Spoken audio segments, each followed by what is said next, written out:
Dobrodošli v novem izbranem pogovoru. Danes je z menoj Aleksander Lah, avtor knjige Tantrična masaža in voditelj delavnic, ki skozi svoje delo ljudi spodbuja k bolj zavestnem stiku s telesom, občutki in tudi samim seboj. V pogovoru se bova osredotočala predvsem na procese, ki jih ljudje doživljajo, ko si dovolijo izstopiti iz vsakodnevnega hitenja in se srečati s seboj na nekoliko drugačen način. Aleksander, pred kratkim si vodil delavnico tantrične masaže in čeprav zaradi zasebnosti ne bomo govorili o posameznikih, katere spremembe si opazil pri udeležencih skozi samo delavnico? Ja, lep pozdrav, Mirela. Hvala za vabilo v tale intervju. Ja, na sami delavnici sem opazil predvsem sproščanje in odpiranje, ker na začetku so udeleženci prišli dost nesproščeni, dost sumničavi, potem so se pa odpirali, sproščali in dosegali svoje preboje.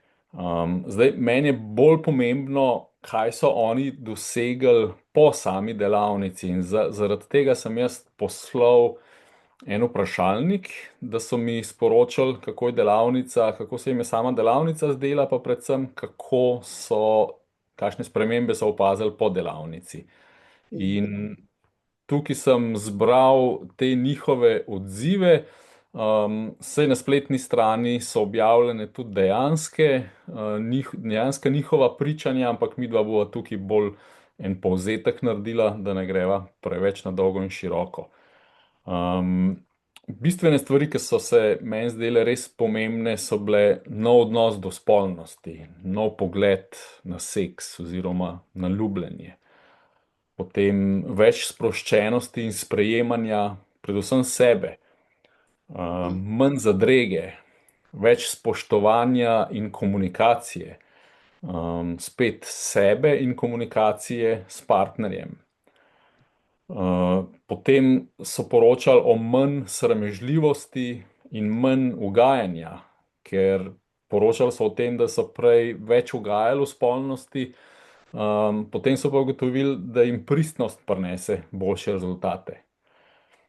Potem več umirjenosti in globine, več pristnosti. Naslednja stvar, ki sem jo razbral iz vprašalnikov, je, da jim je uspelo obuditi željo po spolnosti po tem, ko so se odtujili s partnerjem, nekateri pa tudi po zdravstvenih težavah, ki so jih imeli.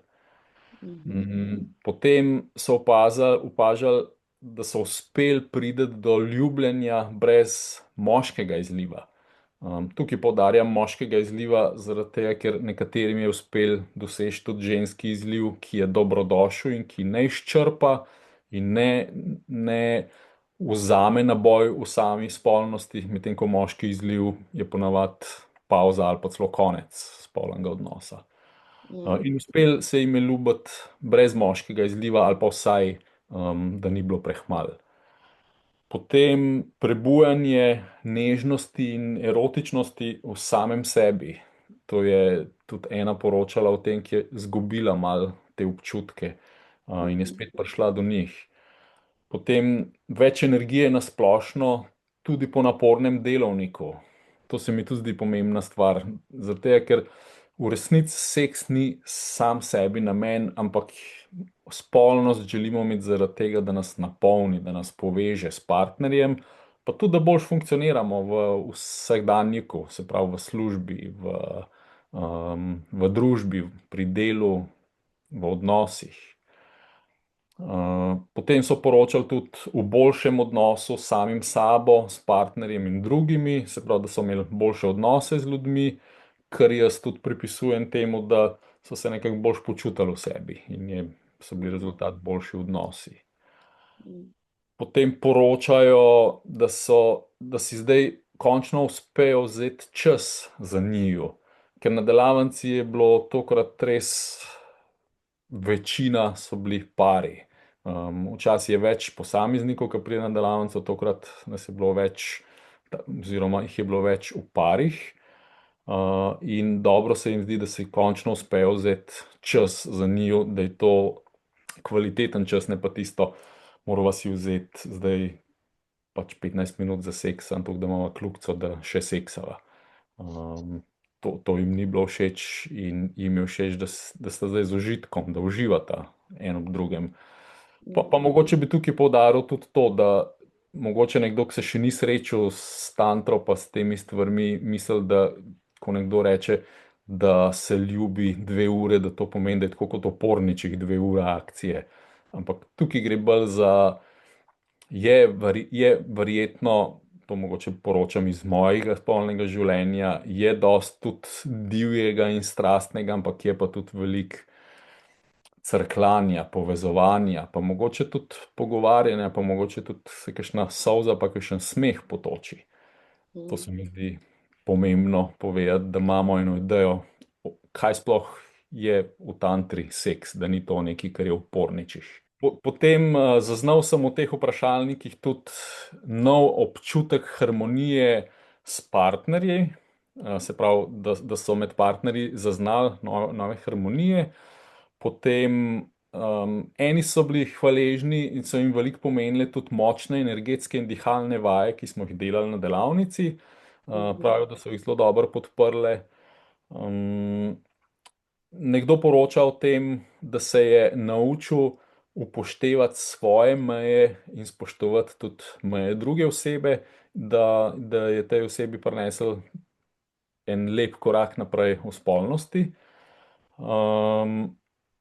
In ena oseba poroča, kakšna moč ji predstavlja to, da je intimno povezana z moškim, da je to res za njo nekaj močnega.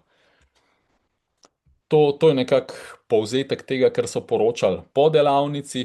Med samo delavnico, pa tako kot sem prej rekel, je pa predvsem proces od tega, da se sooča z nelagodjem intime v skupini, do tega, da smo počasi vsi opazili, koliko je pa skupina močna, moč oziroma energija skupine, kakšno moč ima, kako nas podpre.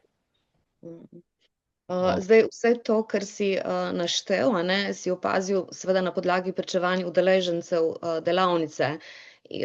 In dejansko so to vse, o čemer si zdaj govoril, so našli na delavnici. Ampak kaj pa ljudje običajno iščejo, ko pridejo na takšno delavnico?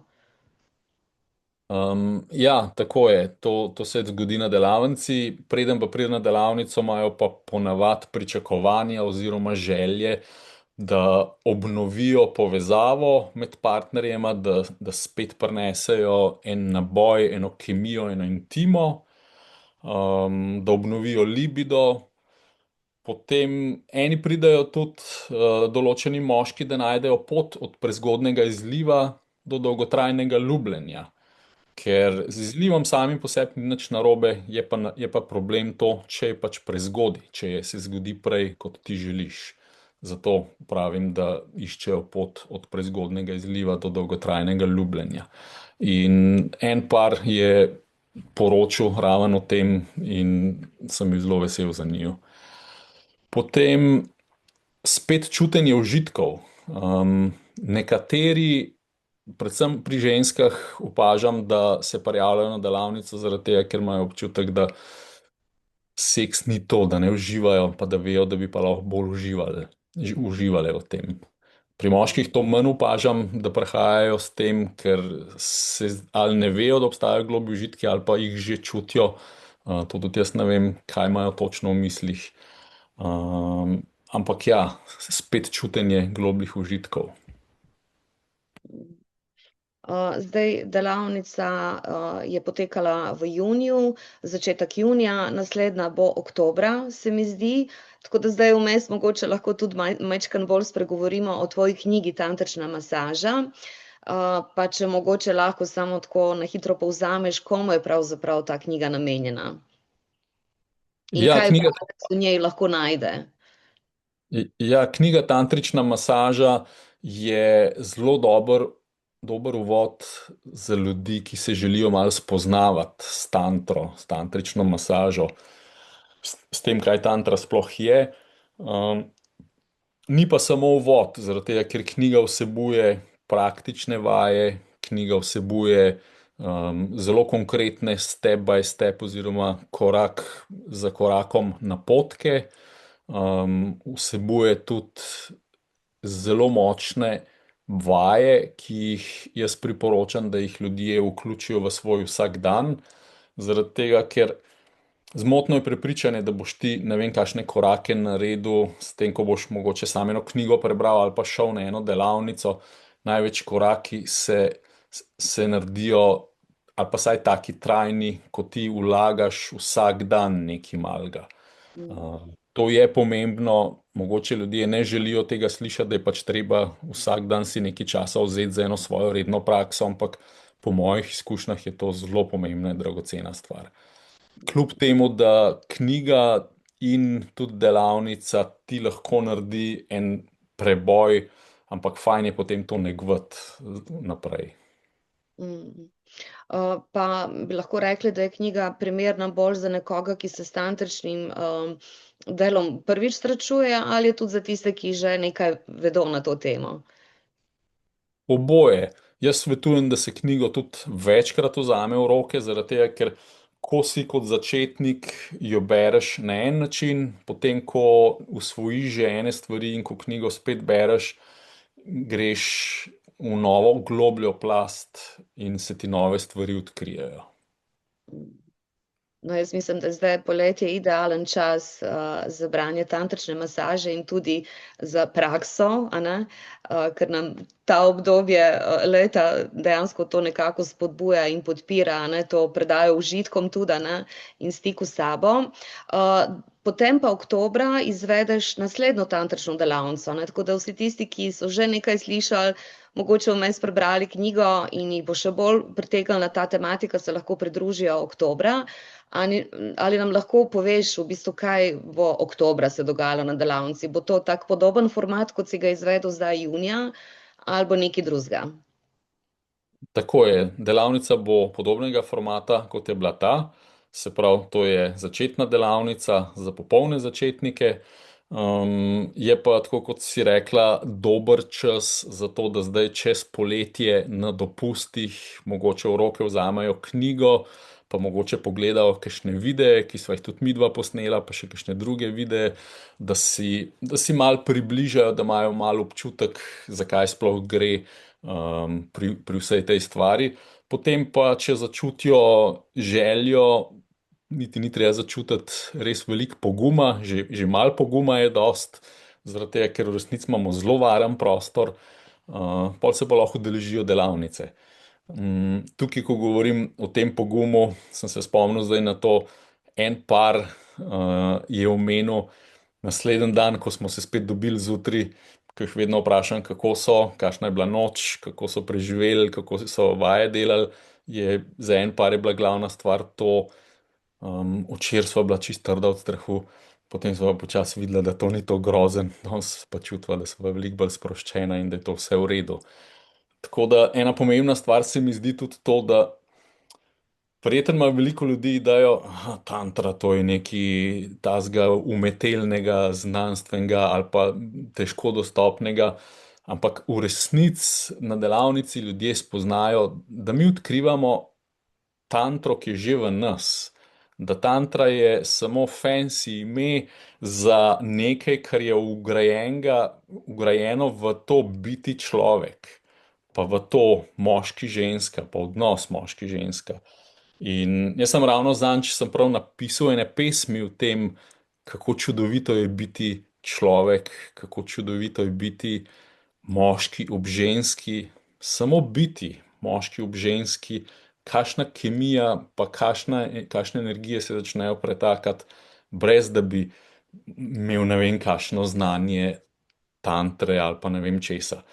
Sej v resnici je pomembno to znanje tantre, predvsem zato, da se naučim sprostiti pa dovoliti, da se ta naša človeška pa moško-ženska narava začne pretakati. Tako da na delavnicah se predvsem učimo upočasnjevanja, sproščanja, pa da dovolimo, da te stvari tečejo. Ne učimo se tega, kako bomo mi zdaj to naredili, pa prisilili, pa kot en posloven projekt izpeljali. Vsekakor do oktobrske delavnice priporočilo za poletno branje, knjiga Tantrična masaža Aleksandra Laha. Želim nam pa vsem dolgo, toplo poletje, polno užitkov in radosti.